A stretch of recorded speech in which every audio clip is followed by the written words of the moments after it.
ఈరోజు మనం గురు పౌర్ణమి సందర్భంగా ఇక్కడ కలవడం జరిగింది. గురు పౌర్ణమి అనేది చాలా పవిత్రమైనటువంటి దివ్యమైనటువంటి సందర్భం. గురువు గురించి తెలుసుకోవడమే ఒక అదృష్టం. ఆ గురువుని అనుసరించడం ఇంకొక అదృష్టం. గురువు ఆజ్ఞలను ఫాలో అవుతూ ఆచరించడం ఇంకొక అదృష్టం. అన్నిటినీ మించి ఈ గురు పౌర్ణమి రోజు ఉత్సవంలో పాల్గొనడం అన్నింటినీ మించినటువంటి అదృష్టం. అది మీ అందరికీ ఈరోజు లభించడం ఇది మామూలుగా వచ్చేది కాదు. ఎన్నో జన్మల్లో చేసిన పుణ్యము అకౌంట్ అంతా కొద్ది కలిస్తే అది ఈరోజు చిక్కబడి పాకానికి వచ్చి ఈ స్థితికి రాగలిగారు. ముందుగా దానికి మీరందరూ చాలా గర్వంగా ఫీల్ అవ్వండి. మీరు మామూలు మనుషులైతే కాదు. ఆత్మస్వరూపులు అన్న వాళ్ళు ఎవరైతే ఎలా ఉంటారో వాటిలో ప్రథమ సోపానం ఇదే. కాబట్టి మనం తెలుసుకోవాల్సిన గురువు గురించి తెలుసుకునేటప్పుడు ఒక చిన్న విషయం చెప్తాను, జాగ్రత్తగా ఫాలో అవ్వండి. విద్య అన్నది రెండు రకాలుగా ఉంటుంది. పరా విద్య, అపరా విద్య, బ్రహ్మ విద్య, లౌకిక విద్య. పరా విద్య అన్న బ్రహ్మ విద్య అన్న ఒకటి. అలాగే అపరా విద్య అన్న లౌకిక విద్య అన్న ఒకటే. అయితే ఒకప్పటి రోజుల్లో ఈ పరా విద్య అన్నది గురుకులాల్లో ఎవరైతే బ్రహ్మజ్ఞానాన్ని పొందాలి అని సద్వగుణాన్ని ఆపాదించుకుని బతకాలనుకుంటారో వారు ప్రత్యేకంగా బ్రాహ్మణులు అని పిలువబడి ఒక శాఖ, ఒక తెగ ఉండేది. వాళ్ళు ఇంక వేరే పని చేసేవాడు కాదు.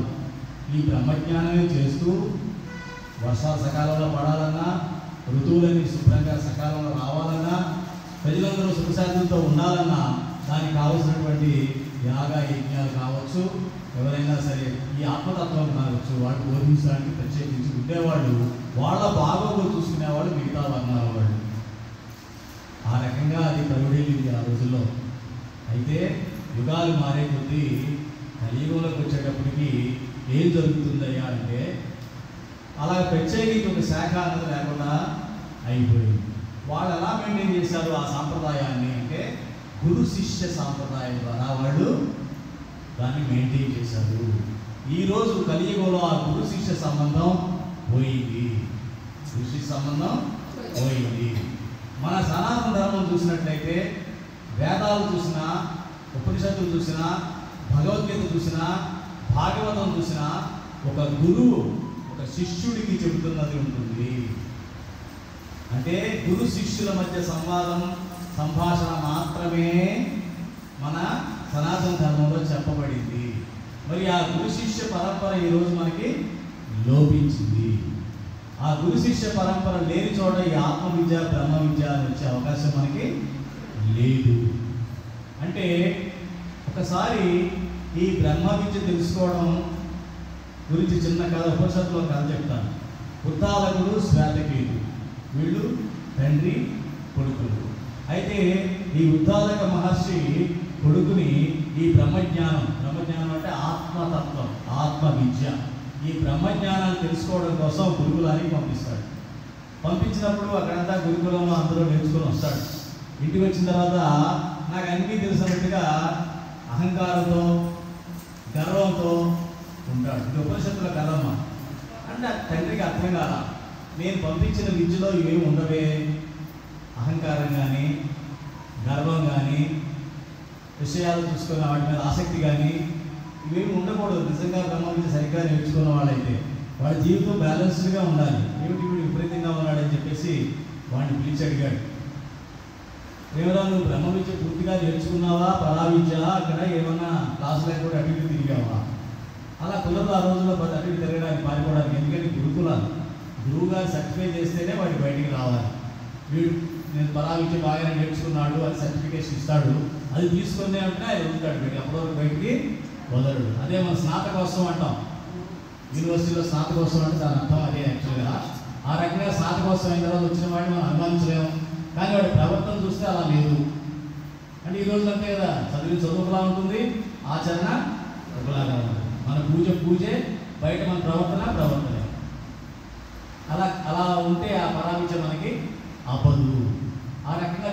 అనేటప్పటికి అర్థం కాలేదు వీడికి ఏదో అని తెలిసి ఏం చేశాడంటే, నువ్వు వెళ్ళి మర్రి విత్తనం, మర్రి చెట్టు ఉంటుంది కదమ్మా, మర్రికాయ తీసుకురా అన్నాడు.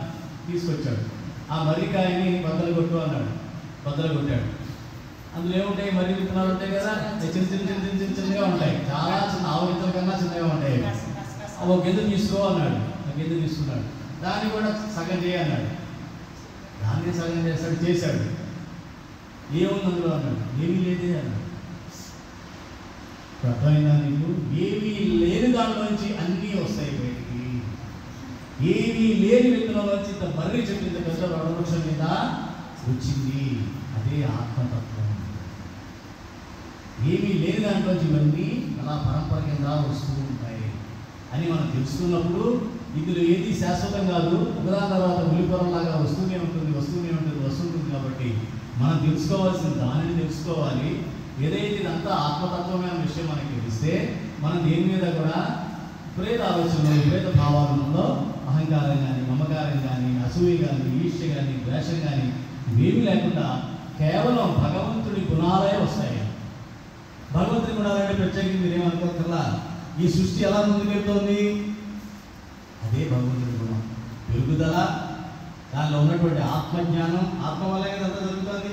ఒక బిడ్డ పుట్టాడంటే బిడ్డ పుట్టేటప్పటికి వాడు ఆటోమేటిక్గా వాడి శరీరం పెరిగిపోతూ ఉంటుంది. ఎక్కడికి పెరిగింది? ఏ శక్తి పెంచుతుంది? అదంతా ఒక చెట్టు చిన్న మొక్క వేస్తే పెద్దదైపోతుంది. ఎవరు ఎలా జరుగుతుంది? ఇదంతా అదంతా జరుగుతున్నది ఆత్మతత్వం. దాన్ని నేను గ్రహించి దాన్ని పట్టుకోవాలని చెప్పారనమాట. మరి ఈ రోజుల్లో చూద్దాం. ఏ రోజుల్లో? కలియుగంలో ఇవేమీ లేవు కదా. మరి మనం ముక్తి దొరకదా? మనకి ముక్తి దొరకదా ఈ లెక్కన? అంటే గురు శిష్య పరంపర లేదు కదా. ఎలా దొరుకుతుంది? దొరకదు కదా. ఎందుకని దొరకట్లేదు? అప్పుడు ఎట్లాగైతే ఒక బ్రాహ్మణులు అనే ఒక శాఖ ఉంది, వాళ్ళందరూ ఈ బ్రహ్మ వైద్యుని పరంపరగా తీసుకెళ్తూ ఉండేవాళ్ళు, రక్షించబడింది. ఈ రోజుల్లో అది లేదు. ఈ రోజు ఏం చేస్తున్నారు? ఎవరూ లేరు. వాడు బీటెక్ చదివినా, బిఎస్సి చదివినా, బీకామ్ చదివినా, ఎంబీఏ చదివినా ఏమవుతున్నాడు? వాడు సాఫ్ట్వేర్ ఉద్యోగం చేస్తాడు. వాడు ఏది చదివినా అందులోకి వెళ్ళిపోతున్నాడు. అట్లాగే అన్ని వర్ణాల వాళ్ళు కూడా బ్రాహ్మణ సూత్రాలు వదిలేసేసి వాళ్ళు సూదుల కింద మారిపోయారు. మనీ వెనకాల పడిపోయారు. సరే, పడ్డావు బాగానే ఉంది. దానివల్ల నీకేమన్నా అతిపెట్టే శాంతి వస్తుందా? రావడం లేదు. ఆనందం వస్తుందా? రావడం లేదు. సుఖం వస్తుందా? వస్తుంది. సుఖం దేనికి? ఈ శరీరానికి. ఈ శరీరానికి వచ్చేదాన్ని ఏమంటారు? సుఖం అంటారు. సంతోషం వస్తుందా? సంతోషం ఏమిటి? మనసు పట్టేది. మనసులో సంతోషం చిరస్థాయిగా ఉంటుందా? శాశ్వతంగా ఉంటుందా? ఉండటం లేదు. ఏదో కాసేపు ఉంటుంది, తర్వాత పోతుంది. మళ్ళీ ఎప్పుడో ఒకసారి వస్తుంది, మళ్ళీ పోతుంది. ఆనందం అన్నది ఆత్మతత్వం తెలుసుకున్న వాడికే ఆనందం అన్నది దొరుకుతుంది. అందుకని మనం ఆత్మతత్వాన్ని పట్టుకోవాలంటే గురువుని పట్టుకోవాలి. అందుకనే వ్యాస మహర్షిని మనం గురువుగా తీసుకొచ్చాము. ఎందుకు తీసుకొచ్చామన్నట్లా? ఆయన ఎందుకు తెచ్చాం అంటే ఆయనని గ్రహించి మొత్తం వేదాలన్నింటినీ కూడా ప్రజలకు అందించడం కోసం 4 వేదాలుగా విభజించి చేశాడు. అయినా నాకు గుర్తు రాలా. ఎందుకు రాలా? ఒకప్పుడు బ్రాహ్మణ దగ్గరే ఉండేది విద్య అంతా. మిగతా వాళ్ళందరూ మామూలుగానే ఉన్నారు. వాళ్ళు 1% ఉంటారు. మిగతా 99 మారలేదే. వీళ్ళు జీవులే కదా, మరి వీళ్ళకి అందం లేదని చెప్పేసి ఆయన 18 పురాణాలు రాశాడు. పురాణాల తర్వాత ఆయన ఏం చేశాడు? మళ్ళీ ఇంకా ఆయనకి ఈ పురాణాల్లో మహాపురాణం ఏంటి? భాగవతం. పురాణాల కన్నా మహాపురాణం ఏమిటి? భాగవతం. భాగవతం ఏం చెప్పబడింది? భగవంతుడి యొక్క లీలా చరిత్రలు, శ్రీకృష్ణ భగవానుడి యొక్క లీలా చరిత్ర రాయబడింది. అది ఎట్లా తెలిసింది? ఒక నారదుడు అనే మా సత్పురుషుడు ఒకసారి ఈయన సరస్వతి నది దగ్గర పిచ్చోళ్ళ తిరుగుతుంటే వ్యాస మహర్షి నారదుడు తటస్థపడి, ఏమిటయ్యా నువ్వు ఇన్ని వేదాలు విభజించావు, ఈ ఉపనిషత్తులు విభజించి రాశావు, ఇవన్నీ కూడా కలెక్ట్ చేశావు, నువ్వు ఏమిటి ఇంకా నీలో చింతగా కనిపిస్తున్నావు, చింతాగ్రస్తులో ఉన్నావు ఏమిటి అని అడిగితే, నాకు శాంతం లేదు, ఇది దేనికోసం రాశాను? వీళ్ళందరికీ బ్రహ్మ విద్య అందాలని రాశాను, సామాన్య జనానికి కూడా అందాలని చెప్పి నేను పురాణాలు రాస్తే ఎవరికి ఏమీ అర్థం కావడం లేదు. అంటే అప్పుడు ఆయన చెప్పాడు, ఇది కాదు, ఎప్పుడు ముత్తాత ఇది చేశాడు, ఆ వేసాలు సంపంగం రాసేవాడు, ఎన్ని రాస్తే ఎవరికి అర్థం కాదు. ప్రత్యక్షంగా ఎవరున్నారు? ప్రకటంగా ఎవరున్నారో వాళ్ళతోనే బంధం ఏర్పరచుకోగలం. కానీ మన ముత్తాత మనకి బంధం ఉంటుందా? ఫోటో చూపించినా సరే ఇది ముత్తాత అంటారంటే అవునా అని పక్కన పడేస్తాం. వాటితో బంధం ఏర్పడుతుందా? మనకి ఏర్పడుతుంది. బంధం ఎవరితో మాట ఏర్పడుతుంది? ప్రత్యక్షంగా ఎవరైతే ఉన్నారో వారితోనే ఏర్పడుతుంది. కాబట్టి ఇప్పుడు ఈ ప్రత్యక్ష పరమాత్మ ఈ భూమి మీద అవతరించి ఉన్నాడు. ఆయన ఇలా చరిత్ర రాయి, అప్పుడు అవతార రహస్యం తెలుస్తుంది ప్రజలందరికీ. భగవంతుడు కూడా ఈ భూమి మీదకి మనతో సమానంగా వస్తాడు, అవతారం ఎత్తుతాడు. మనం ఉద్ధరించడం కోసం ఆయన అవతారం ఎత్తుతాడు. ఆయనకంటూ ఏమీ లక్ష్యం ఉండదు. ఆయన మనం ఉద్ధరించడం కోసమే అవతారం ఎత్తుతాడు అని చెప్పి ఆయనలో మార్పు తీసుకొచ్చాడు. అంటే గురువులు అన్నవాడు, బ్రహ్మజ్ఞాని అన్నవాడు ఎవరయ్యా అంటే ఒక నారదుడు, ఒక సనక సనానందుడు, తర్వాత వ్యాస మహర్షి. వాళ్ళు చెప్తే తప్ప, గురువు యొక్క సాంగత్యం వస్తే తప్ప మనలో మన ఆత్మకి పరిచయం అయితే తప్ప ఆత్మజ్ఞానం వచ్చే అవకాశం లేదు. ఉదాహరణకి ప్రహ్లాదుడికి ఎవరిచ్చారమ్మా జ్ఞానం? నారదుడు. ప్రత్యక్షంగా ఇచ్చాడా? ఇవ్వా. తల్లికి ఇచ్చాడు. తల్లికి బిడ్డ గర్భంలో ఉన్నప్పుడు ఇచ్చిన జ్ఞానం ఆయనకి ఎంత వంట పట్టిందంటే, తండ్రిని ధిక్కరించాడు, రాక్షస రాజ్యాన్ని ధిక్కరించాడు. తండ్రి భూలోకాధిపతి, గోల్డని డబ్బులు ఉన్నాయి, సామ్రాజ్యం ఉంది, సంపద ఉంది, అధికారం ఉంది, ఇలా అంటే వస్తుంది ఏదన్నా కావాలంటే. అయినా దానికి ఏమన్నా లొంగిపోయాడా? 10 ఏళ్ల బాలుడు లొంగిపోలేదు కదా అని హింసలు పెట్టారు, నానా రకాల హింసలు పెట్టారు. ఒక తండ్రి పెట్టాల్సిన హింసేనా అది? ఒక తండ్రి అలాంటి హింస పెట్టగలడా? ఇంపాజు పెట్టాడు. ఆ హింస పెట్టినా కూడా తట్టుకున్నాడు. ఎందుకని? ఈ శరీరం అన్నది అశాశ్వతం. ఈ శరీరాన్ని నువ్వేం చేసినా చేయకపోయినా అది ఉండదు. దీన్ని చెట్టు పూసినా ఉండదు, దీన్ని హింస పెట్టినా అది ఉండదు. అది ఏదో రోజు అంతరించి పోవాల్సిందన్న జ్ఞానం ఆయనకి నాదుల ద్వారా అమ్మ గర్భంలో ఉండగా తెలుసుకున్నాడు. కాబట్టి ఆయన విపరీతమైనటువంటి భక్తిలోకి వెళ్ళగలిగాడు. అంటే దేనివల్ల సాధ్యమైనదంతా ఒక సత్పురుషుడైన నారదుడి వలన సాధ్యమైనది. మరి మనకు కూడా సాధ్యం అవ్వాలంటే ఏం చేయాలి? మనకు కూడా ఒక సత్పురుషుడు దొరకాలి. సత్పురుషుడు అంటే ఎవరు? అదే భగవద్గీతలో చెప్పినటువంటి గుణాతీత సత్పురుషుడు. ఆయన ఎలా కనుక్కోవాలి అన్నదానికి గుణాతీతానంద స్వామి చెప్తారు, నువ్వు గురువుని కనుక్కునేటప్పుడు ఇది సరైన గురువు అవునా కాదా అని తెలుసుకోవాలంటే ముందు వాడి గురువు ఎవడో చూడు, తర్వాత ఈ గురువు యొక్క ప్రవర్తన చూడు, ఈ గురువు యొక్క జీవన విధానాన్ని ఒకసారి పరీక్షించు. చెప్పినట్టుగా నడుస్తుందా? చట్టబద్ధంగా అంటే జ్ఞానబద్ధంగా ఆత్మబద్ధంగా నడుస్తున్నాడా అయినా, లేకపోతే మాయలో పడి కొట్టుకుపోతూ అప్పుడప్పుడుగా ఏదో పీడకలు కట్టున్నట్టుగా బ్రహ్మవిద్య నేర్చుకుంటున్నాడా చూడండి. తర్వాత ఈ గురువు ఎవరైతే ఉన్నారో వారి శిష్యుల్ని గమనించండి. వారి శిష్యుల యొక్క నడవడిక కట్టుంది. అప్పుడు మీరు ఆ యొక్క గురువుని యాక్సెప్ట్ చేయాలి. కానీ ఆ గురువు మనతో పాటుగా డ్యాన్స్ చేస్తూ, మనతో పాటుగా అన్ని పనులు చేస్తూ, మనతో పాటు బ్రహ్మజ్ఞానం చెప్పకుండా, భగవద్గీత చెప్పకుండా, భాగవతం చెప్పకుండా ఏదేదో చెప్పి ఏం లేదు శరీరంతో అన్ని చేసుకుంటే అన్నీ అయిపోతే అని చెప్పి గురువుతో మనం ఎక్కువగా ఈ మధ్యకాలంలో అది ట్రెండ్ అయిపోయింది. అటువంటి గురువులు ఎక్కువ ఫాలో అవుతున్నారు ఈ యువత. అదేంటంటే మనలో ఉన్న వికారాలకి ఇంకొంచెం టానిక్ ఇచ్చినట్లే తప్ప మనలో ఉన్న ఆత్మజ్ఞానానికి వినిపించేది కాదు ఏమా. కాబట్టి ఆ రకంగా మన బ్రహ్మ గురువు గురించి మనం విషయం తెలుసుకోవాలి. అందుకే ఏమన్నారు? వ్యాసాయ విష్ణురూపాయ.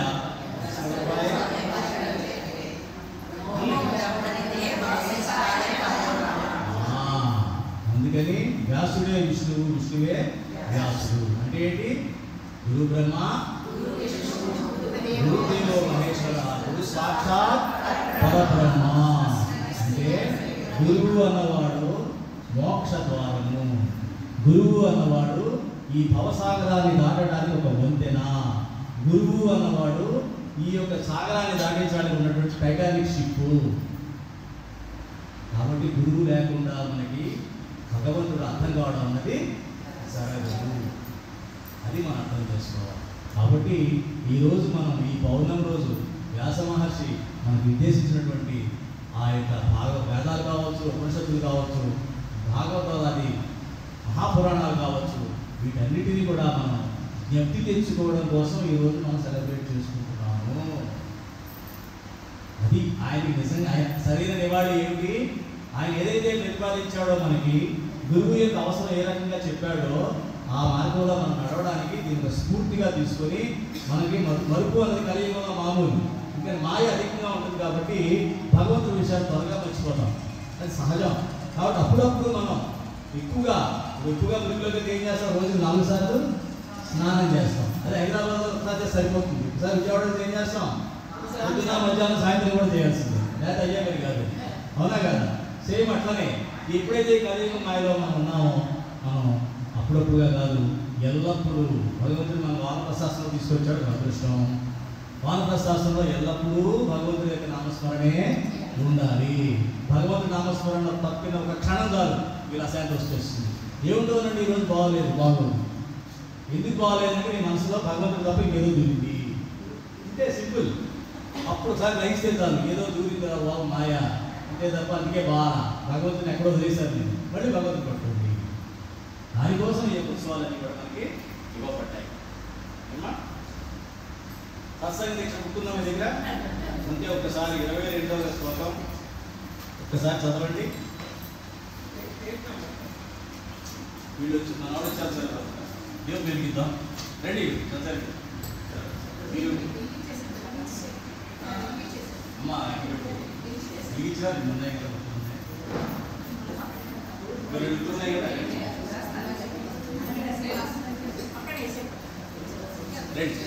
ఇంతగా చెప్పి సురేష్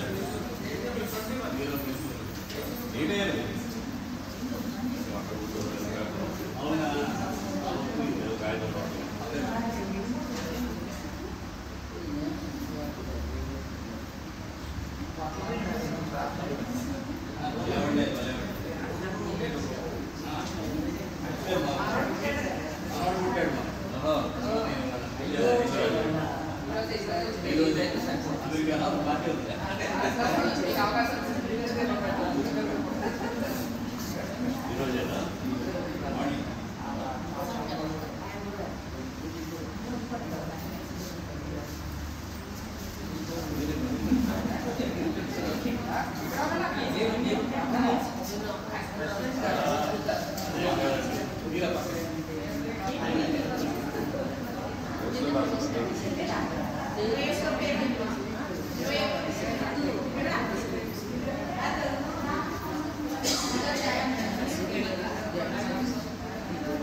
కూర్చున్నాక థ్యాంక్ యూ రండి తప్పకుండా రండి. ఇప్పుడు ఒకసారి ఆ శ్లోకాలు చదవగలుగుతారా? శ్లోకం 22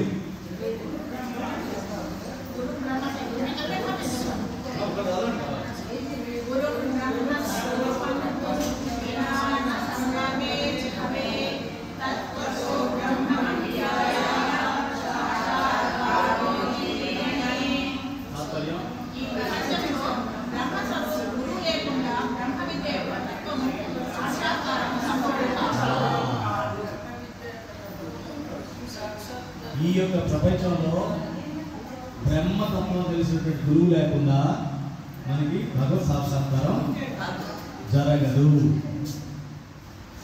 అది అర్థం చేసుకోండి. అంటే గురువు యొక్క ఇంపార్టెన్స్ ఏంటి, గురువు యొక్క విశిష్టత చెప్పడం జరిగింది. గురువు లేనిదే మనకి మోక్షం అందే ప్రసక్తే లేదు. సరైన బలం. గురువు లేని విద్య గుడ్డి విద్య. తర్వాత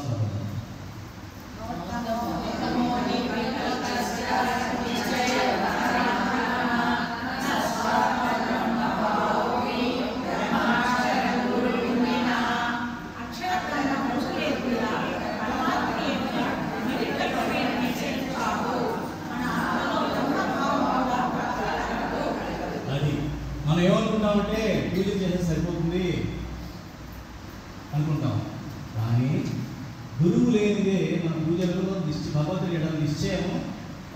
కాదు. ఎవరో పక్కన నిలబడి ఆ దేవుడు లేండి ఏం లేడండి అది చెప్తుంటే దానికి లొంగిపోతాను.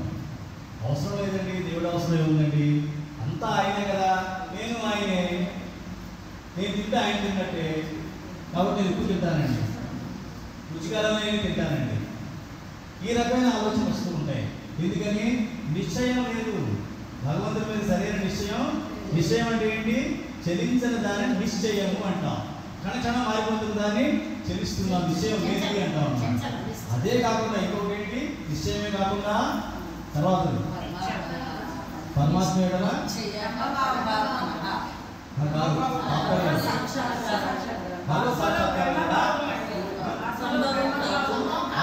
ఆత్మలో బ్రహ్మభావం కలగదు. ఆత్మలో బ్రహ్మభావం అంటే ఏంటి? గుణాతీత స్థితి. మనలో ఆత్మ ఉందా లేదా? ఉంది. మరి ఈ ఆత్మకి ఈ బ్రహ్మభావం యొక్క ఆత్మకి తేడా ఏంటి? ఏదో తేడా ఉండాలిగా.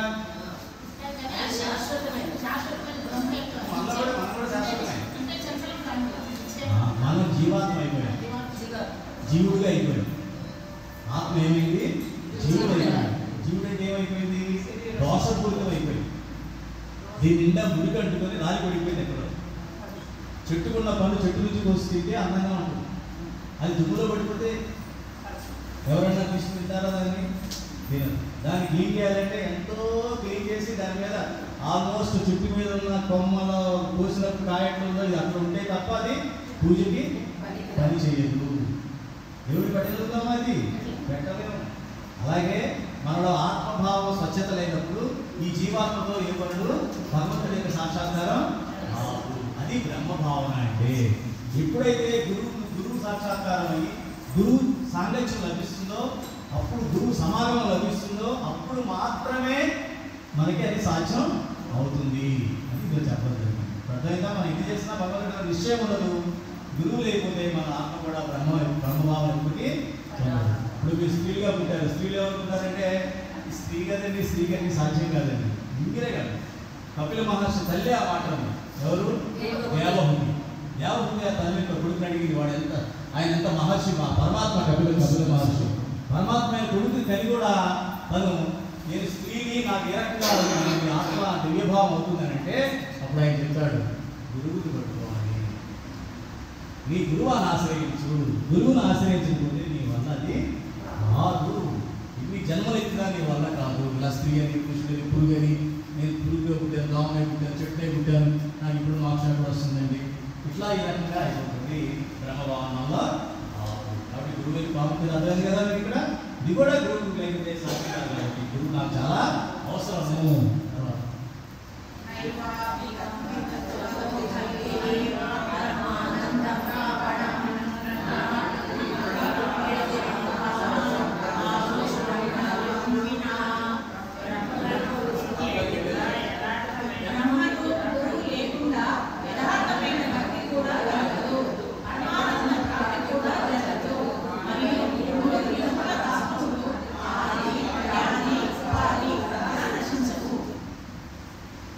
మనం తెల్లారు వేస్తే దేనికోసం తాపత్రయపడుతుంటాం?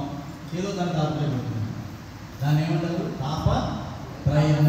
త్రయము అంటే మూడు తాపాల కోసమే మన జీవితం ఎదుర్కొంటుంది. ఏమిటవి? ఆది భౌతిక, ఆది దైవిక, ఆధ్యాత్మిక. ఆధ్యాత్మిక అంటే మనమే కాళ్ళు కట్టేస్తుంటాం ముందు పెట్టి, అంటే మనం చేసే పొరపాటు. ఆది భౌతిక అంటే మనకు మనదే ఉండదు. ఈ చుట్టుపక్కల లేకుండా యాక్సిడెంట్ అయిపోవచ్చు, ఆ పక్కన గుద్దేయచ్చు, అదే జరిగిపోవచ్చు, అగ్ని ప్రమాదం అవ్వచ్చు, ఏదైనా భూకంపం రావచ్చు. ఇవన్నీ ఆది భౌతిక. ఆది దైవిక అంటే ఇక మన చేతిలో లేదు. తుఫాన్లు కావచ్చు, అనుకోకుండా ఏదన్నా కరోనా వైరస్ లాంటిది వచ్చేయచ్చు, ఈ మన తెలియదు. ఎప్పుడు సడన్గా ఏమొస్తుందో మనకి తెలియదు. అవన్నీ తప్పించుకోవడం కోసం మనం 10 క్షణాలు ప్రయత్నిస్తూ ఉంటాం. కరోనా ఏం చేసాం? ప్రాణాలు పడితే సాగుతున్నాం. కరోనా పోయింది. ఇప్పుడు ఏమనుకుంటున్నాం? అమ్మో సెక్యూరిటీ ఎలా ఉంటుంది తెలియట్లేదు, గురించి ఏమైపోతుంది, దారుణాలు పడిపోయేలా ఉంది, రియల్ ఎస్టేట్ పడిపోయేలా ఉంది, డబ్బులు బాగా రాసుకోవాలి. అవునా? సరే, నేను కట్టినటువంటి ఇల్లు భూకంపాలు వచ్చేస్తున్నాయంట, అని వరదలు వచ్చేస్తున్నాయంటే కొట్టుకుపోతున్నాయంట. కొట్టుకుపోతేమో ఈ భయాలు, ఈ తాపత్రయాలు అవి భయాల్ని సృష్టిస్తాయి. కాబట్టి ఆ తాపత్రయాలు పోవాలన్నా ఇంతకు ముందేంటి తాపత్రయాలు కదా ముందు 3 చెప్పారు. అందులో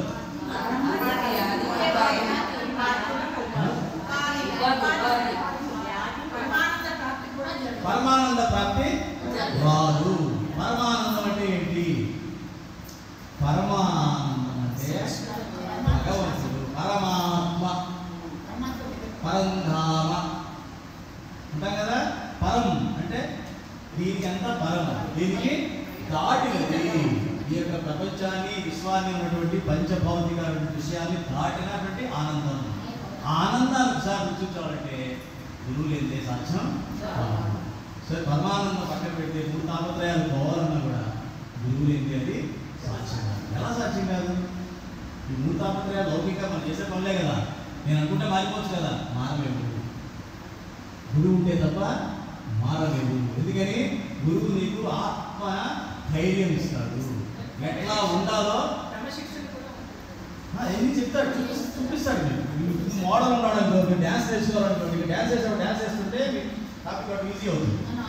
నీకు నువ్వు చేసే డ్యాన్స్ నేర్చుకున్నానంటే అయ్యే పని కాదు. ప్రతిదానికి కోచ్ తీసుకుంటాం. మనం క్రికెట్కి వెళ్ళాలన్నా, డ్యాన్స్కి వెళ్ళాలన్నా కోచ్ ప్రత్యేకించి పెట్టుకుంటాం. మ్యూజిక్ అన్నా వాడు పెట్టుకుంటాం. ఏం పెట్టుకుంటాం? పర్సనల్ కోచ్ అని వాడు మనలో కంఫర్ట్ గ్రహిస్తాడు. ఎంత చేస్తావు, ఇది కాదు, ఇలా చేయి చెప్తున్నారు.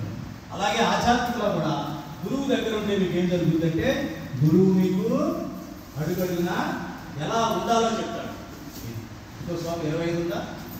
అయిపోయిందా? 4:25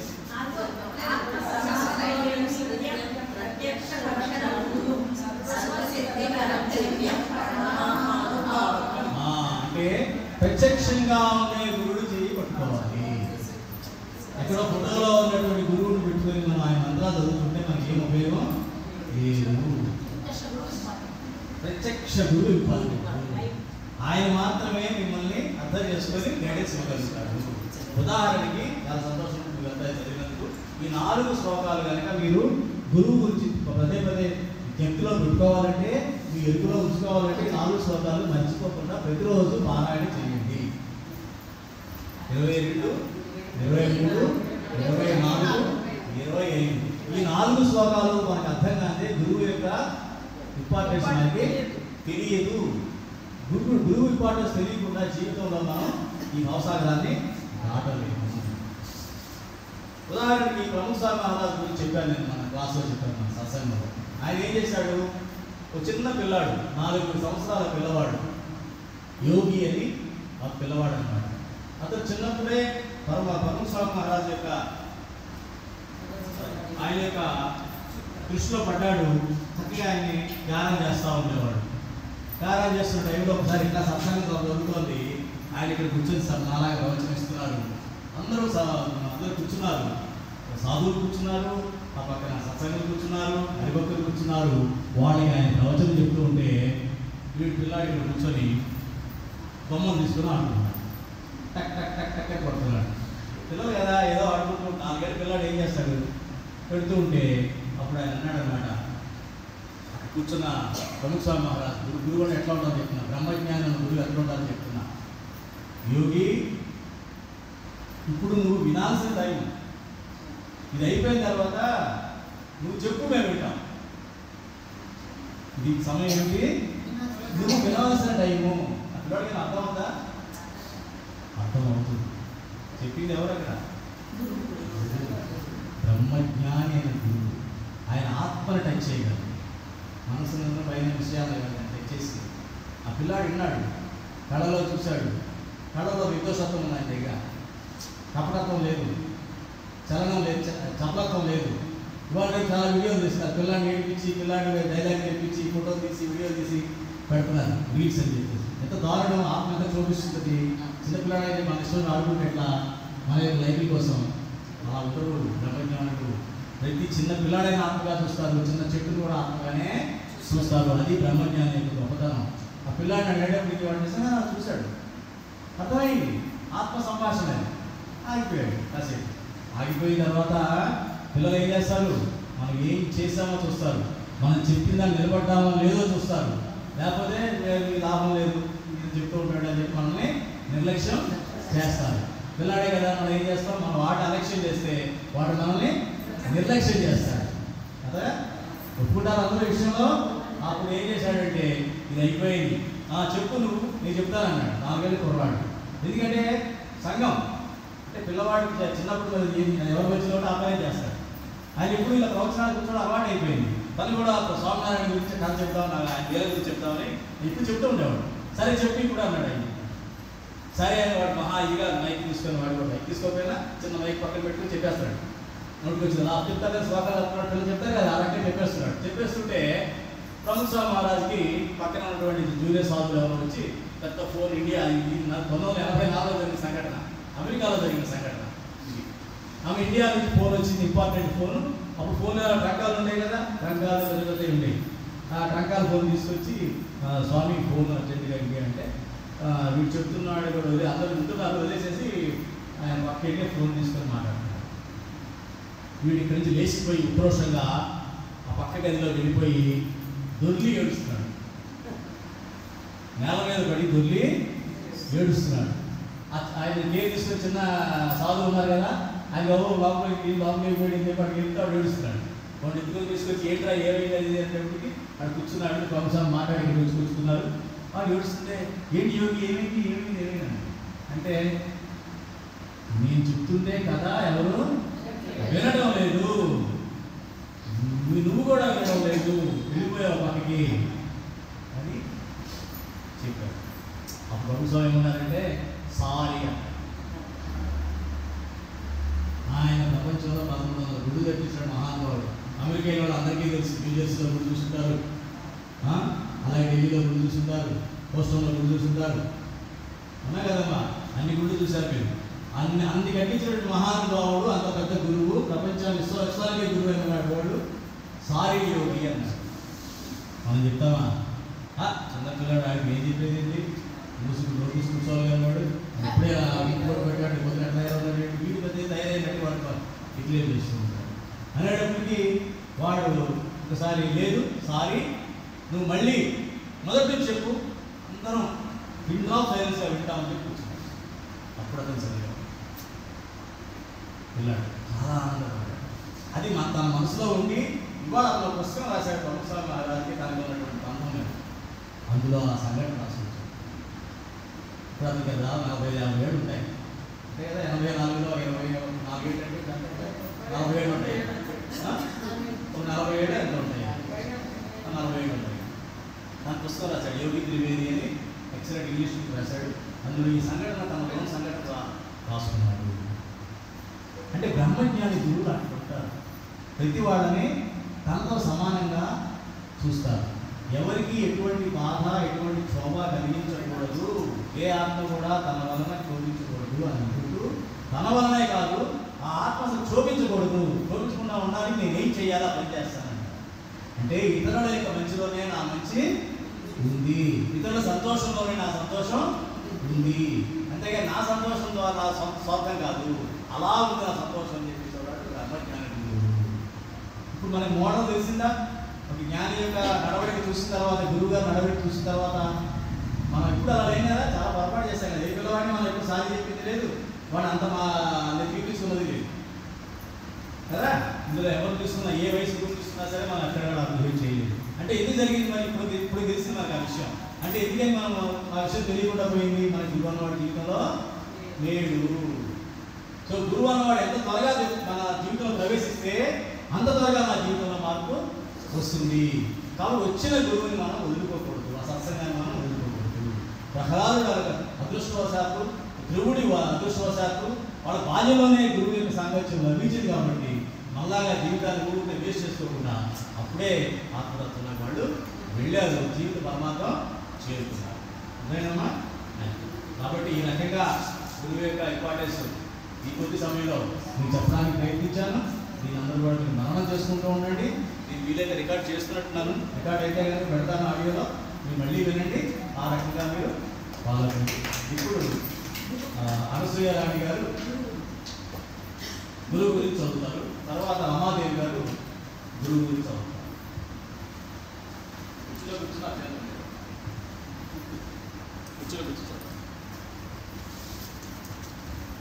శ్రీ గురుభ్యో నమః. ఈ దైనందిన జీవితంలోని కష్టనష్టాల నుండి, దుఃఖం నుండి మనకు విమోచనం దొరకాలంటే అందుకు కావలసిన జ్ఞానం సంపాదించుకోవాలి. అజ్ఞానాన్ని నివారించి జ్ఞానాన్ని ప్రసాదించే జ్ఞానులే గురువు అన్న పేరుకు పాత్రలవుతారు. ఇహపరాలు రెండింటిలోనూ సుఖ సాధనకు గురువు ఉపదేశం, అనుగ్రహం రెండూ చాలా అవసరం.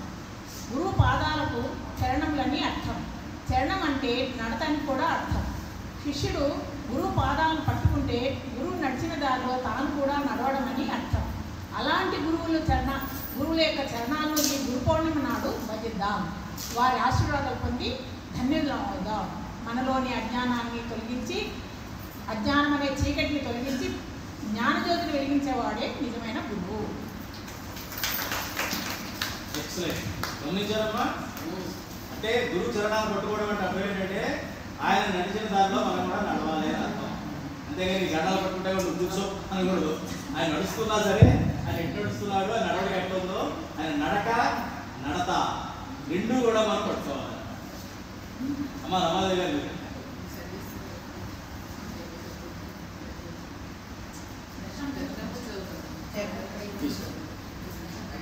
రమాదేవి గారి గురించి నేను 2 ముక్కలు చెప్పాలి మీకు. ఆవిడ చాలా పుణ్యాత్మ, చెప్పగలుగుతారు. చాలా పుణ్యాత్మలు ఉన్నారు. ఆవిడ హిందీలో నేను చెప్పిన ప్రముఖ స్వామి మహారాజు గారు, మహాన్ స్వామి మహారాజు గారు అక్కడ చిత్రపటం ఉంది. వీరు చెప్పిన ఆజ్ఞలు, వారు చెప్పినటువంటి ప్రవచనాలు కూడా హిందీలో వస్తాయి. వాటిని మేము సత్సంగంలో అప్పుడు గురువారం ముచ్చరించుకుంటాం, చెప్పడం జరుగుతుంది. ఆ హిందీ స్క్రిప్ట్ని ఆవిడ తీసుకొని తెలుగులో చెత్త చక్కగా చూడండి. ఆ ఎర్రని పేపర్ని తీసుకొచ్చి దానిపైన ఎర్రని అక్షరాలతో రాస్తూ, దీన్ని మీరు నమ్మరు, స్వామినారాయణ భగవాన్ మందిర్లో ఫస్ట్ ఇచ్చినప్పుడు దాని మీద ఆవిడ ఇచ్చారు. స్వర్ణలత గారు ఇచ్చినారు. స్వర్ణలత గారు, మన లక్ష్మీ ప్రసన్న గారు, ఇంకా ఉన్నారు ఇంకా రాజలక్ష్మి గారు, అసలు టీచర్ గారు పేరు మర్చిపోతారు. లక్ష్మి గారు, లక్ష్మీ తెలుసు కదమ్మా, కుమారి, లక్ష్మీ కుమారి గారు, అనసూయ గారు, వీళ్ళందరూ కూడా, మహాజీ గారు, ఇంకా గీతా కుమార్ గారు, కుసుమ్ కుమార్ గారు, ఆవిడ కూడా, వీళ్ళందరూ కూడా చాలా మంది ఉన్నారమ్మా. వీళ్ళందరూ కూడా వాళ్ళ యొక్క ప్రజ్ఞని సుజాత గారు, ఆవిడ నిజంగా చాలా మంచి గుర్తు చేశారు. ఆవిడ నుంచి చెప్పకపోతే నేను అనవసరమైన శ్రీలత గారు, శ్రీలత ట్రాన్స్లేషన్ డెడికేషన్. సుజాత గారు ఇప్పటికీ అమెరికాలో ఉండి నాకు ప్రతిరోజు కనీసం 6 పేపర్లు ట్రాన్స్లేషన్ చేసి పంపిస్తున్నారు. నేను ఆవిడ స్పీడ్ అందుకోలేక వీడికి చిన్న చిన్న కాగితాలు ఇస్తే లాభం లేదని చెప్పి ఒక పుస్తకమే ఇవ్వడం జరిగింది. 140 పేజీల పుస్తకం ఇస్తే దాదాపుగా అందులో ఆవిడ ఈ పాటికి 30 పేజీలు కవరేజ్ చేశారు. ఇప్పుడు నేను ఇంటి తీసుకుని ఆటలు పెట్టడానికి కూడా నా టైం లేదు. అంత మహాత్మ ఆవిడ, పుణ్యాత్మే కాదు మహాత్మ. నేను ఎప్పటికీ మీ అందరికీ చెప్తాను, ఆవిడ చెప్పిన మాట కానీ ఆవిడ ఫాలో కండి. ఆవిడ పుణ్యాత్మ, మహాపుణ్యాత్మ, ఆవిడ మామూలు ఆత్మ. ఏ గురువు కూడా ఇంకొకరిని ఇదిగే చెప్పాడు అంటే అందులో చాలా బాగున్నట్టు లెక్క. ఆవిడ అంత సాత్వికురాలు నిజంగా. ఎందుకంటే ఆవిడ రైడింగ్ కూడా ఎంత డెడికేషన్తో రాస్తుందంటే, dedication, devotion and conviction and సేవ చేయాలనేటువంటి తాపత్రయం, ఇవన్నీ ఆవిడ వయసు కానీ ఆవిడ యొక్క ఎనర్జీ కానీ ఏమి గుర్తుండవు ఆవిడ. అది భగవంతుడి సేవ అంటే. భగవంతుడి సేవ చేసేటప్పుడు నా వయసు అట్టండి, నాకు అది అట్టండి, ఇది అట్టండి అని ఎవ్వరూ చెప్పరు. అది ఎంత శక్తి, ఇది ఎవరిది? మీరా? పరమాత్మదే. నువ్వు సంకల్పం చెప్పుకో, శక్తి ఆయన ఇస్తాడు. మొక్కు పట్టు ఆయన ఇస్తాడు.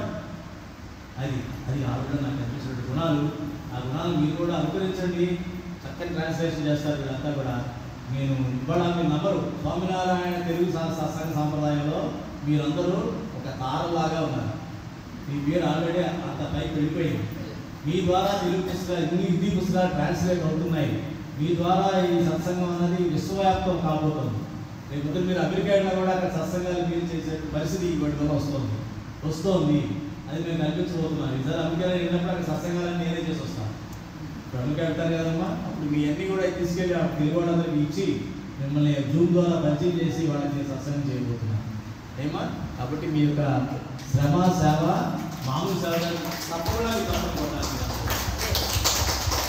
ఇది మామూలు సేవ కాదు. ఈ సేవ మీరు కంటిన్యూ చేయండి. దీనికి 1,00,000 రెట్లు 1,00,00,000 రెట్లు మీకు ఫలితం దక్కుతుంది. అది మీ జీవితంలో కనిపిస్తుంది. నేను చెప్తున్నాను, హామీ ఇస్తున్నాను. ఎప్పుడు కనిపిస్తుందండి? కనిపిస్తుంది. మీకు ఎప్పుడు ఏది ఇవ్వాలో భగవంతుడికి తెలుసు. మీరు మన డిమాండ్ చేయకూడదు. భగవంతుడు నాకు ఇది కావాలి, ఎప్పుడు ఇస్తావో నీ ఇష్టం. అది నా చేతిలో పెట్టద్దు. నాకు అంత అధికారం లేదు, నాకు అంత స్తోమత లేదు, నేను అంత సమర్థుడిని కాదు, అర్హుడు కూడా కాదు. చేయాల్సింది చేసేవాడు చేయించేవాడు అన్నీ కూడా నువ్వే. కాబట్టి నాకైతే నీకు ఉంటే బాగుంది అనిపిస్తుంది. ఎప్పుడు ఇస్తావో నీ ఇష్టం. అది ఇచ్చిన మరుక్షణం నీ సేవలు ఇంకా నేను ఉంటాను. ఇప్పుడు ఆయన గ్రహిస్తాడు వీడికి ఏదో ఈ సుఖమో కష్టమో అడ్డొచ్చేస్తుంది. కాబట్టి దీనికి కొంచెం ఇచ్చేద్దామండి. కష్టం అంటే తొలగించేద్దాం, సుఖం అంటే ఇచ్చేద్దాం. ఈ రెండు ఇచ్చేసేటప్పటికి కానీ వాడి కమిట్మెంట్ చూస్తాడు. ఇది ఇచ్చిన తర్వాత మళ్ళీ ఎక్కడతాడా? అప్పుడు ఎక్కడతాడు, ఎక్కడైతే మళ్ళీ దేవుడిని మర్చిపోతాడా? అప్పుడు ఇవ్వడు. అప్పుడు దీన్ని డబ్బులు ఇస్తాడు. నెక్స్ట్ ఏమి ఇస్తాడు? కష్టం. మాట తప్పినందుకు, సత్సంగాన్ని వదిలేసినందుకు, సత్సంగానికి దూరమైనందుకు, భగవంతుడినే మోసం చేసే స్థాయికి వెరిగాము అనుకుంటున్నందుకు అహంకారం ఇలా పెరిగింది. కాబట్టి దానికి తగ్గట్టుగా నువ్వు దైత్యుడు అయిపోయావు, రాక్షసుడు అయిపోయావు. కాబట్టి రాక్షసుడు ఏం చేస్తాడు? సంహరిస్తాడు తప్ప బాబు బాబు అని సత్సంగాలు రాక్షసుడికి చెయ్యరు. ఆ సంహారం వరకు వెయిట్ చేస్తాడు. విర్రవీగిపోతుంటాడు దైత్యుడు అన్నవాడు. రాక్షసుడు ఏం చేస్తాడు? విర్రవీగుతుంటాడు. ఆ విర్రవీగుతున్నానంటే నేను రాక్షసుడిని గ్రహించండి అంటే అలాంటి రాక్షసుడికి అర్థం ఏంటి? సంహారం. సంహారం వరకు వాడు విర్రవీగుతుంటాడు. సంహారం వచ్చాకంటే వెనక్కి తీసుకునే దారి ఉండదు. భగవంతుడు దైవాల మనం దైత్యులం కాలేదు. ఇంకా హాయిగా సత్సంగంలో ఉన్నాం, ఇంకా సత్వగుణంగా ఉన్నాం. కాబట్టి మనకున్న అవకాశాన్ని సద్వినియోగం చేసుకోండి. అమ్మా సంతోషం. కూర్చోండి సార్. ఈ టేబుల్ మీద పెట్టుకోండి.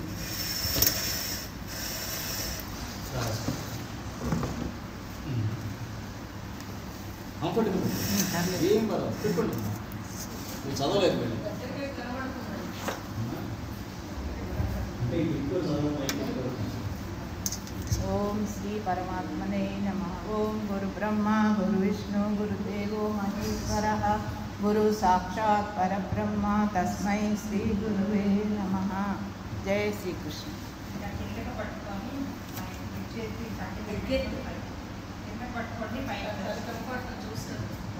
ప్రవచనం 1. గురు పూర్ణిమ మహిమ. ఆధ్యాత్మిక మార్గాన్ని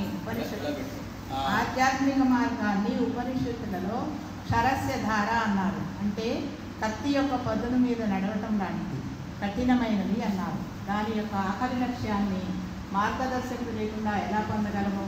ఈ కారణంగా ఉపనిషత్తు ఉత్తిష్టత్తు, జాగ్రత్త, లెగువు, మేలుకు అని ఉపదేశిస్తూ ఇలా అన్నారు. శ్రేష్టమైన అనుభవము ఉన్న మహాపురుషులను కలుసుకొని జ్ఞానప్రాప్తి పొందాలి. చాతుర్మాసము ఆధ్యాత్మిక మార్గాన్ని వెతుక్కునే ఒక పర్వము. అందువలన ఈ మార్గాన్ని మహాపురుషులు వెతుక్కునే ప్రయత్నం ప్రారంభించాలి. ఆధ్యాత్మిక జ్ఞానం యొక్క మెట్లు ఎక్కుట గురువు లేకుండా సాధ్యం కాదు. ఎవరికైతే ఆత్మ సాక్షాత్కారం చేసుకోవాలో వారు ఎలా అయినా గురువుని వెతుక్కుంటారు. ఆ గురువు ద్వారా చూపబడిన మార్గంలో నడిచి వారి లక్ష్యాన్ని పొందుతారు. ఈ ప్రకారము భావనంతో ముముక్షువులు మోక్షాన్ని కోరుకునేవారు చాతుర్మాసము మొదటి ఉత్సవాన్ని గురు పూర్ణిమగా చేస్తారు.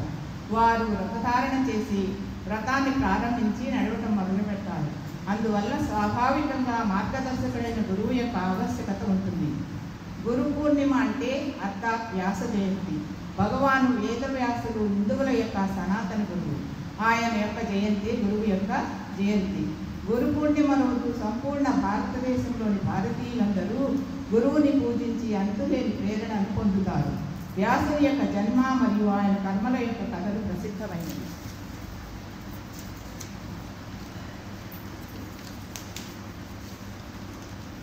దానిలో హిందూ ధర్మం యొక్క రహస్యము కలిసి ఉంది. కులముతో కాదు, గుణముతో గురు. విషమ దేశ కాలంలో పరాశర ఋషి మరియు ధీరవటాజుని కన్య మత్స్యగంధి యొక్క పుత్రుడు వ్యాసుడు. ఆయనే సనాతన గురువు. చేపలు పట్టుకొని అమ్ముకొని రాత్రి పగలు వ్యాపారం చేసుకునే మచారుని యొక్క మత్స్యగంధి ఎక్కడ, మరియు బ్రాహ్మణ శ్రేష్ఠుడైన పరాశర ఋషి ఎక్కడ, ఏ జాతి మరియు ఏ వర్ణం యొక్క అభిమానం, వారి పుత్రుడు వ్యాసజీకి పూజను ఎలా చేయాలి. కానీ గురువు యొక్క స్థానము, గుణముల యొక్క స్థానము, ఇక్కడ జాతి వర్ణ లింగ భేదం లేకుండా భేదము అన్నీ నిరర్ధకములే. మహాభారతంలో ఋషి కౌశికి యొక్క గురువు ధర్మవ్యాధుడు కసాయివాడు, మీరాబాయి యొక్క గురువు రోహిదాసు చమార్, శాస్త్రీజీ మహారాజు యొక్క గురువు భగత్జీ మహారాజు ఒక దర్జీ. కానీ లోకంలో ఎవరిలో అయితే భగవంతుని యొక్క కళ్యాణకారి గుణాలు ఉంటాయో వారే నిజమైన గురువు అవుతారు. మన ధర్మాచార్యులు వ్యాస జయంతిని గురు జయంతి రూపంలో అంగీకరించి ఈ సత్యానికి సంపూర్ణ సమర్థతను ఇచ్చారు. అనంత గుణముల యొక్క సాగరమే వ్యాసజీ, ఆయనే గురువు. జీవితంలో జ్ఞానాన్ని విస్తరింపజేసే వారే గురువు. బ్రహ్మ యొక్క ముఖం నుంచి వచ్చే దివ్యవాణిని ఋషులు వేదాల రూపంలో గ్రంథములలో రాశారు. అందరికీ ఉపయోగపడే అనేక విద్యల యొక్క భాండాగారము ఒకే స్థానంలో సంకేంద్రితమైనాయి. దానివల్ల కొన్ని కష్టాలు ఉత్పన్నమవుతున్నాయి. ముముక్షువుల యొక్క ఈ కష్టాలు దూరం చేయలేకపోతే ఆ గురువు ఎలా? వ్యాసజీ ఈ కష్టాలను అర్థం చేసుకున్నారు. ఆయన విషయానుసారు వేదస్మృతులను 4 భాగాలుగా విభజన చేశారు. ఋగ్వేదము, యజుర్వేదము, అథర్వణ వేదము మరియు సామవేదము. భారతదేశంలోని ఇంటింటిలోనూ గానాలు మోగాలి. దాని కొరకు వారు 18 పురాణాలను రచించారు. అవతారాల యొక్క కథలను వేదజ్ఞానం యొక్క రోచల్ శైలిలో ప్రస్తుతించారు. ఈ కారణము వలన అతి సామాన్య వ్యక్తి కూడా వేదజ్ఞుడు అవ్వగలిగారు. సామాన్య మానవుని యొక్క అజ్ఞానరూపి చీకటిని అంటే దూరం చేసి జ్ఞానరూపి ప్రకాశం అంటే ప్రధాన కరే. ఆయనే వ్యాసుడు, ఆయనే గురువు. అలాంటి మన ఆది గురువే అనాది మూల అక్షరమూర్తి శ్రీ గుణాతీతానంద స్వామి. గోండల్ యొక్క మహారాజా సంగ్రామ్ సింగ్జీ యొక్క పుత్రుడు పైభ యువ అవస్థలోనే నిధనయ్యారు. దానితో సంగ్రామ్ సింగ్ గారు అన్నపానాదులు వదిలేశారు. మంత్రి హరిజీవన్ సంగ్రామ్ సింగ్ గారికి శాంతిగా ఉండాలని గుణాతీతానంద స్వామిని గోండల్ పిలిపించారు. గుణాతీతానంద స్వామి గారు సంగ్రామ్ సింగ్కి నశ్వరతకు ఉపదేశాన్ని ఇచ్చారు. గుణాతీతానంద స్వామి యొక్క ఉపదేశములను సంగ్రామ్ సింగ్ యొక్క శోకము దూరమైనది మరియు వారు సుఖముగా ఉన్నారు. జ్ఞానం యొక్క అనుభవంతో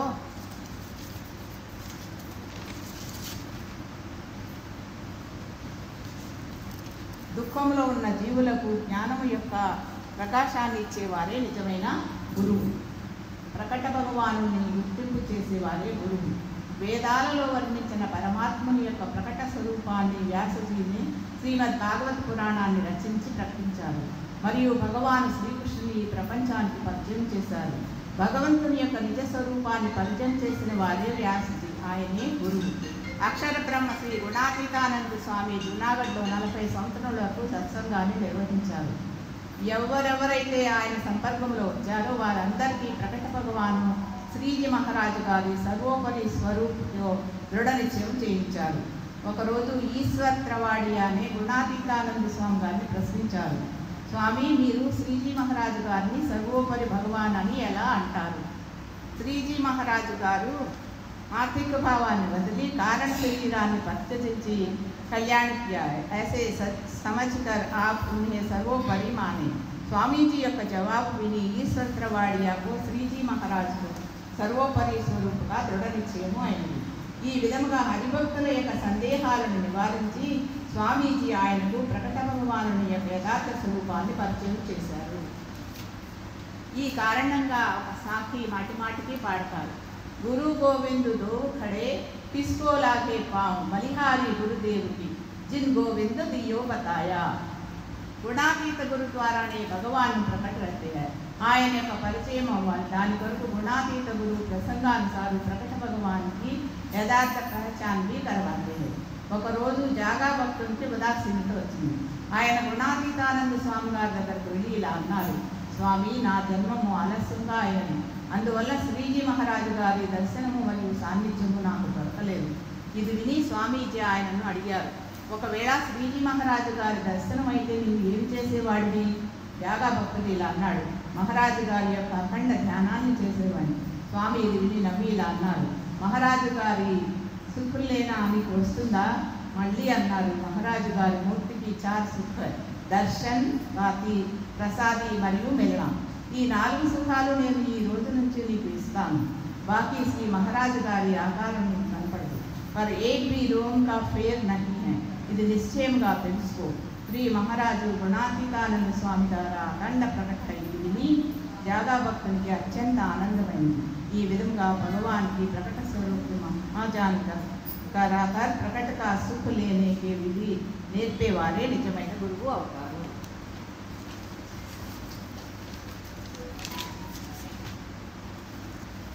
పరమ సత్యకి పుష్టి కరే వహి గురు. మహాభారత యుద్ధంలో పెద్ద పెద్ద మహారథులు మరియు బుద్ధి కుశలత ఉన్నవారు కూడా మార్గభ్రష్టులయ్యారు. భీష్మ పితామహుడు కూడా సహాయ స్థితిలో దుర్యోధను వైపు నిలబడినాడు మరియు మహాభారత యుద్ధానికి ముఖ్య కారణమైనాడు. ఆ సమయంలో వ్యాసుల వారి తటస్థితిని వదిలి యతో కృష్ణ తతో ధర, యతో ధర్మ తతో జయ అని ప్రకట భగవాని పక్షానికి బలాన్ని ఇచ్చారు. ఎవరైతే భగవానుని పక్షంలో నిలబడతారో మరియు పరమ సత్యకి బలాన్ని ఇస్తారో వారే వ్యాసుల వారు, వారే గురువు. భగవాన్ స్వామినారాయణ సర్వోపరి హై.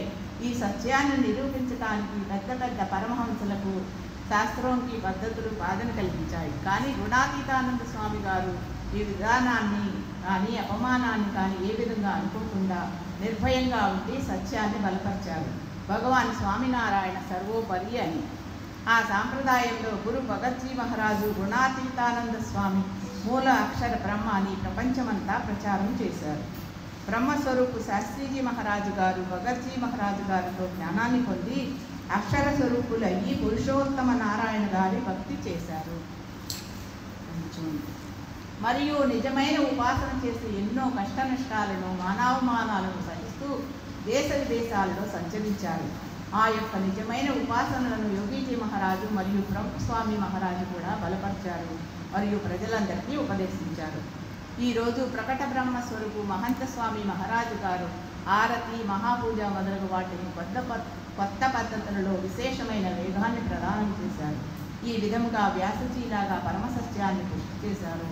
వారే నిజమైన గురువు.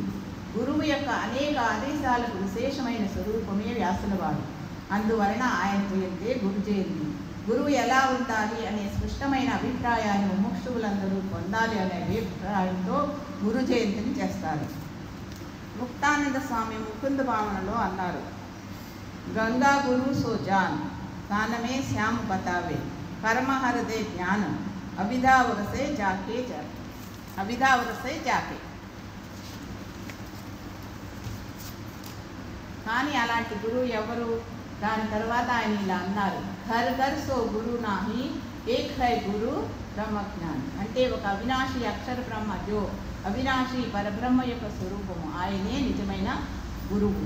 వ్యాసజీ యొక్క జీవితము మరియు కార్యాలు గురువు యొక్క అన్ని ఆదర్శాల సమ్మేళనము. ఆ అన్ని ఆదర్శాల యొక్క స్వరూపమూర్తియే మన ప్రముఖ స్వామి మహారాజు గారు. మరియు ఈరోజు అలాంటి ప్రకట గురువు హరి హై మహంత స్వామి మహారాజు. ఉపనిషత్తుల్లో గురువు యొక్క 3 లక్షణాలను చెప్పారు. గురు, శ్రోత్రియ, బ్రహ్మ మరియు నిష్ఠ ఉండాలి. అంటే ఆయన జీవితము శాస్త్రాలలోని ఆదర్శాల అనుసారము ఆయన సాక్షాత్ అక్షర బ్రహ్మ మరియు భగవంతుని ఎడల అఠల విశ్వాసంతో ఉంటూ గురువు యొక్క శరణు పొందాలి. అలాంటి గుణాతీత గురువును పొంది ఆయనకు ప్రణిపాతేన వందన పూజ చేసి పణి ప్రశ్నేనా ఏమి మార్గం అని ప్రశ్నించి మరియు సేవ చేసి ఆయనను ప్రసన్నము చేసుకొని ముముక్షువు ఆత్మ సాక్షాత్కారాన్ని పొందుతుంది. మనకు అలాంటి సాక్షాత్ అక్షర బ్రహ్మ స్వరూపు గురువు లభించారు. ఆయనే మన మహంత స్వామి మహారాజు. రండి, ఈ గురు పూర్ణిమ పర్వదినము రోజు ప్రకట గురు హరి మహంత స్వామి మహారాజు గారికి కోటి కోటి ప్రణామములను అర్పిద్దాం. జయ స్వామి.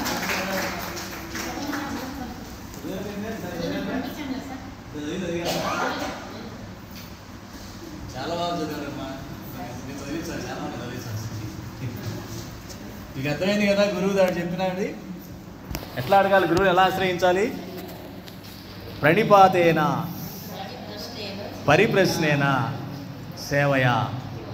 అంటే మనం వేసే ప్రశ్న పరిప్రశ్న అయి ఉండాలి, పిచ్చి ప్రశ్న వేయకూడదు.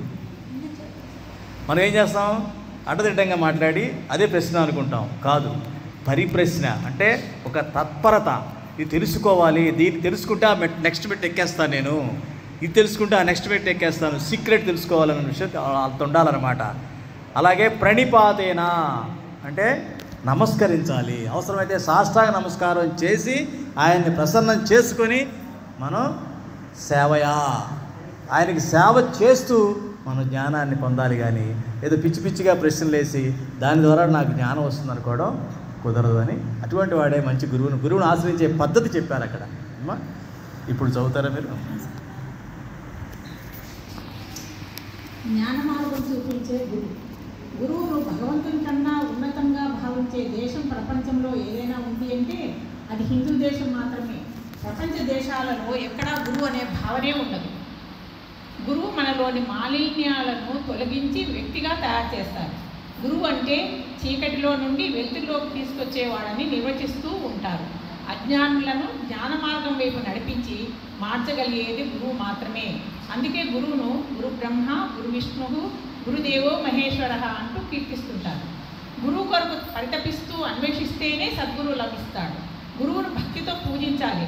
మనలో మనకు తెలియకుండా నిద్రాణమై ఉన్న అహాన్ని తొలగించేది గురువు మాత్రమే. జ్ఞాన మార్గం చూపించే గురువు. ఒక చిన్న ఎగ్జాంపుల్ అండి స్టోరీ.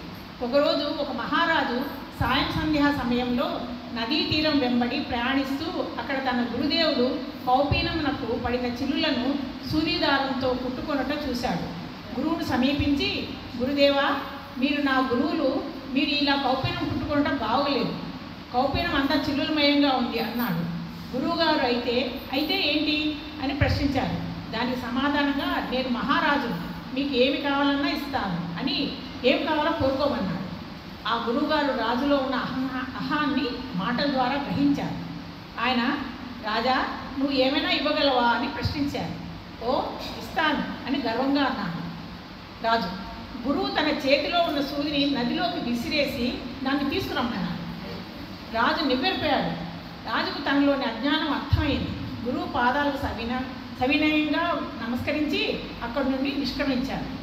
గురువు భగవంతుని కన్నా శక్తిమంతుడు. గురువు కోరికలను తీర్చడు. శిష్యునికి ఏది అవసరమో దాన్ని ఇస్తాడు. ఒక మహానుభావుడు గురువుని గురించి చెబుతూ, గొడుగు వర్షాన్ని ఆపలేకపోవచ్చేమో కానీ వర్షంలో వెళ్ళడానికి మాత్రం ఉపయోగపడుతుంది. గురువు గొడుగు లాంటి వాడు అని అన్నాడు. కబీర్ తన దోహాలో గురువు గోవిందుడు ఒకేసారి దర్శనమిస్తే ముందు నేను ఎవరికి నమస్కారం చేస్తానంటే గురువుకు నమస్కారం చేస్తానని వ్రాశాడు. కారణం, గోవిందుని వర్ణించి చెప్పినది గురువే కాబట్టి. అవతార పురుషులైన రాముడు, కృష్ణుడు తదితరులందరూ గురువుల వద్ద విద్యను అభ్యసించిన వారే.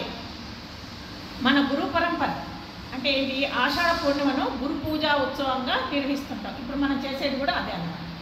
ఆ రోజున వ్యాస పూర్ణిమ అని కూడా అంటారు. మన సమాజం వ్యాస మహర్షిని గురువుగా స్వీకరించింది. అంతకుముందు నుండి ఎంతోమంది గురుశ్రేష్ఠులు ఉండగా వ్యాస మహర్షినే గురువుగా ఎందుకు స్వీకరించారనే అనుమానం రాక తప్పదు. రుక్కులు వేదస్సులన్నిటికీ కలిపి యజస్ సంహితగా, సామాలన్నీ కలిపి సామ సంహితగా, అధర్వ మంత్రాలన్నీ కలిపి అధర్వ సంహితగా తయారు చేశారు. వేదరాశిని 4 భాగాలుగా విభజించి వేదాధ్యయనం సులభతరం చేసి వ్యాస మహర్షి వేదవ్యాసుడుగా కీర్తింపబడ్డాడు. సామాన్య ప్రజలకు అర్థమయ్యేలా 18 పురాణాలు, ఉపనిషత్తులు, మహాభారత, భాగవతాది గ్రంథాలు తదితరాలు రాసిన వ్యాస భగవాన్ని గురువుగా స్వీకరించింది ఈ సమాజం. గీతకారుని కృష్ణం వందే జగద్గురం అని కీర్తిస్తున్నది మన సమాజం. అనంతరం అనేక మంది గురువులు ఉద్భవించారు కూడా.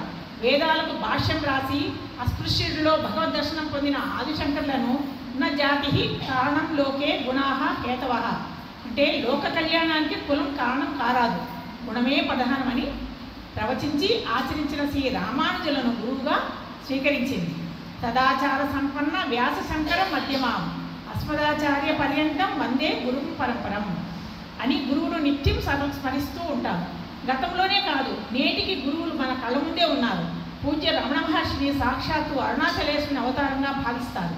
వారు భౌతికంగా లేకపోయినా నేటికి జ్ఞాన మార్గాన్ని చూపిస్తూనే ఉన్నారు. సద్గురు శివానందమూర్తి గారి ఆశ్రమానికి వెళ్ళి వారి సమక్షంలో కూర్చుంటే చాలట, సందేహాలన్నీ తీరుతాయంటారు వారి శిష్యులు. తెనాలి గురువు గారు, నిన్ను ఎవరినైనా ముట్టుకుంటే నువ్వు మైలపడ్డం కాదు, నిన్ను ముట్టుకున్న వారు పునీతులవ్వాలి అని చెప్తుంటారు. ఈ విధంగా ఎందరో గురువులు వ్యక్తులకు సమాజానికి మార్గదర్శకులుగా నేటికి ఉన్నారు. కాషాయ వర్ణం త్యాగానికి సమర్పణకు ప్రతీక. సమాజ హితమే తమ హితంగా భావించిన సన్యాసులు ధరించేది కాషాయాంబరాలే. అగ్ని తనను తాను దహించుకుంటూ లోకానికి కళ్యాణకారకుడు అవుతున్నాడు. త్యాగాగ్ని కాషాయ వర్ణంలోనే ఉంటుంది. సూర్య భగవానుడు ఉదయాస్తమయాలలో కాషాయ వర్ణంలోనే దర్శనమిస్తాడు. మన దేశ చరిత్రకు సాక్షి కాషాయ ధ్వజమే. దీన్ని భగవద్ధ్వజం అని కూడా అంటారు. కోట్లాది మంది ప్రజలు అనేక సందర్భాలలో ప్రాణాలను తృణప్రాయాలుగా భావించి ఆత్మార్పణ చేశారు.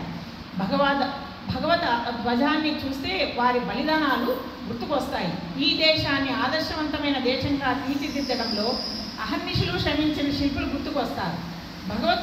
ధ్వజాన్ని చూడగానే మన ప్రాచీన ఋషి పరంపరతో పాటు చరకుడు, ఆర్యభట్ట, వరాహ మిహిరుడు వంటి మహానుభావులు, సమర్థ రామదాసు, చాణక్యుడు, రామకృష్ణ పరమహంస తదితర గురు పరంపర గుర్తుకొస్తుంది.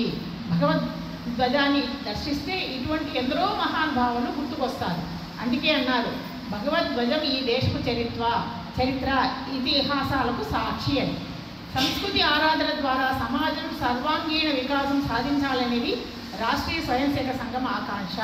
మన ధర్మం సంస్కృతి నలుదిశలా విస్తరించాలి. భారతమాత జగద్గురు స్థానంలో ప్రతిష్ఠితమవ్వాలి. ఈ లక్ష్యాన్ని సాధించడానికి కావాల్సిన శక్తి భగవద్ధ్వజ ఛాయలోనే లభిస్తుంది. సర్వం శ్రీ కృష్ణార్పణమస్తు. అందరు చెప్పండి. వ్యాసదేవాయ నమః. వ్యాసదేవాయ నమః. వ్యాసదేవాయ నమః. వ్యాసదేవాయ నమః. వ్యాసదేవాయ నమః. వ్యాస పూర్ణిమ శుభాకాంక్షలు మీకందరికీ. వ్యాసం వశిష్ఠ నప్తారం శక్తే పౌత్రమకల్మషం పరాశరాత్మజం వందే శుకటాతం తపోనిధం. వ్యాసాయ విష్ణురూపాయ వ్యాసరూపాయ విష్ణవే నమో వై బ్రహ్మనిధయే వాసిష్ఠాయ నమో నమః. మమ జన్మదినే సమ్యక్ పూజనీయ ప్రయత్నతః ఆషాఢ శుక్లపక్షే తు పూర్ణిమాయాం గురౌ తథా పూజనీయే విశేషణ వస్త్రాభరణదేనిభిః దక్షిణాభిః మత్స్యరూప ప్రపూజయేత్. ఏవం కృతే త్వయా విప్రః మత్స్యరూపస్య దర్శనం భవిష్యతి న సందేహోమ ఏ ఓక్తం ద్విజోత్తమ. అంటే వ్యాసదేవుడు చెప్తున్నారు, నేను జన్మించిన ఆషాఢ శుద్ధ పౌర్ణమి నాడు గురు పూజను శ్రద్ధాభక్తులతో చేయాలి. కాబట్టి గురువారం వస్తే ఇంకా విశిష్టమైనది. కాబట్టి మనకు అదృష్టం కొద్ది గురువారము గురు పౌర్ణమి వచ్చింది.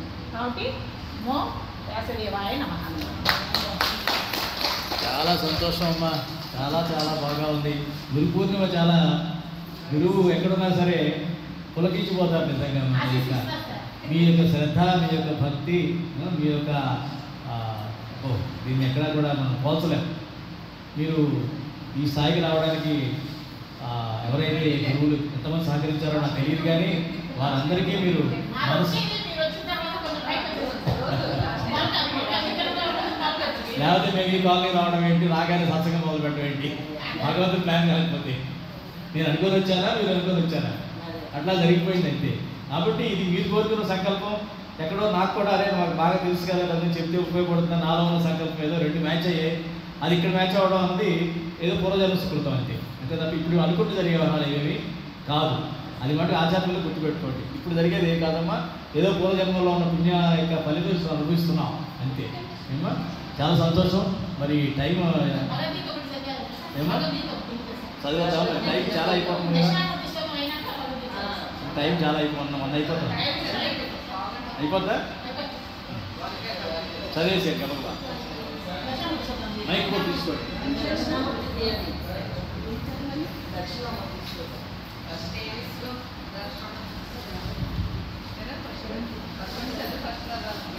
ఈ మైక్ ఎవరు తీసుకోండి అమ్మా, రెండు మైకులు తీసుకోండి.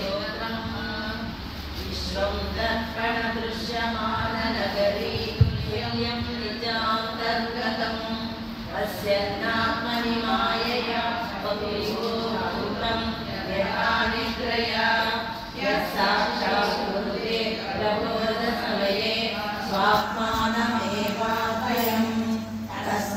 श्रीगुरमूर्तये नमः श्रीदक्षिणामूर्तये